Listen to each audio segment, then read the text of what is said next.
Have you ever thought about a day that's both a really solemn farewell and, at the same time, a super joyous welcome?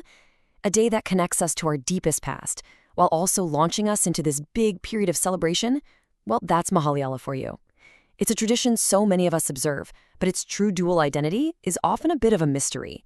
So today, we're going to build that bridge and really understand it together. So let's get right to the big question. Is Mahalaya just about remembering our ancestors? Or is there something else going on? Something bigger? A really powerful shift from remembrance to anticipation? That's exactly what we're going to dig into.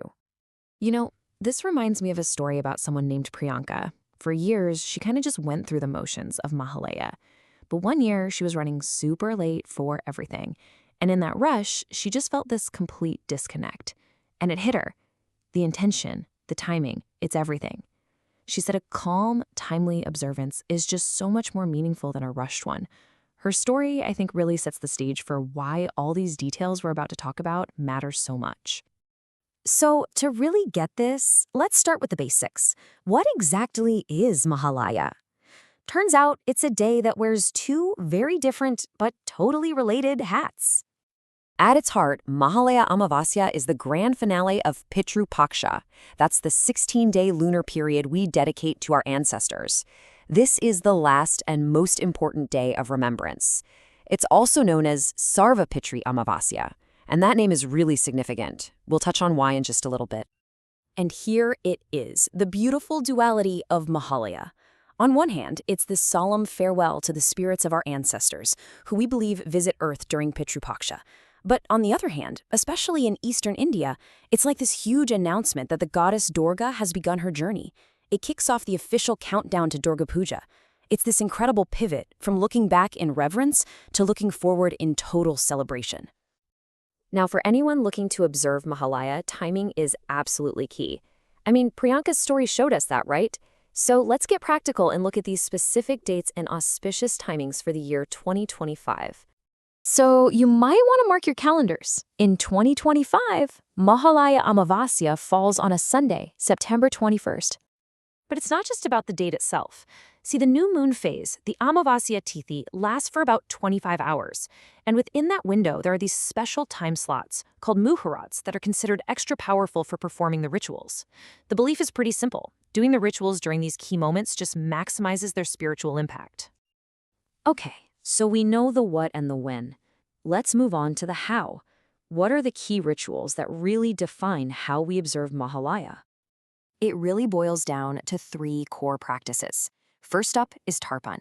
This is where you offer water mixed with black sesame seeds. It's a symbolic gesture meant to quench the thirst of departed souls on their long journey. Second is Daan, where you offer these little balls made of rice and barley as a form of sustenance. And third is Brahmin, Bhoj, and Daan. This is all about offering food and charity, which expresses gratitude and also benefits the entire community, which in turn is believed to benefit the ancestors. And woven through all of these rituals, you'll often hear this one simple but really profound chant, Om Pitrubhyo Swadhanama. It's basically a direct salutation to the ancestors, an offering of pure respect and reverence. Okay, we've talked about the practices, but let's go a little deeper.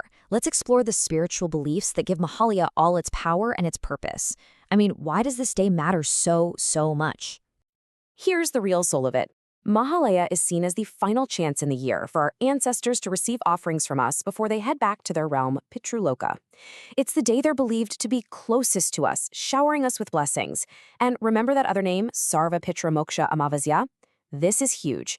It means it's a day to perform rites for all ancestors, even the ones whose names have been lost to time, helping them find peace. And of course, like we said, it spiritually cleanses everyone and gets them ready for the big festival of Navaratri.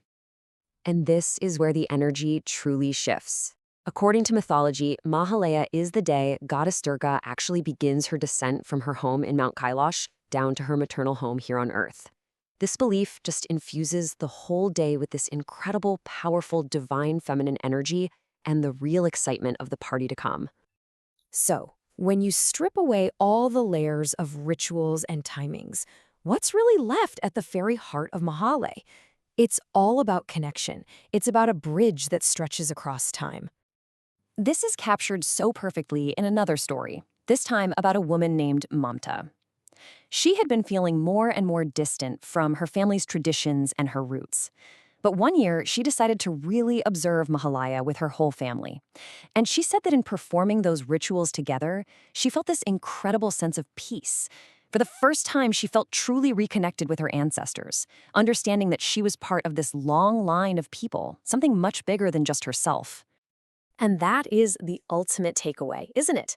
Mahalaya isn't just a religious duty. It's a beautifully constructed bridge, a bridge that's built with remembrance, strengthened with respect, and paved with blessings. It reinforces that invisible but totally unbreakable bond between our world and the realm of those who came before us. It's a day that asks us to just pause and look back with gratitude before we can move forward into celebration.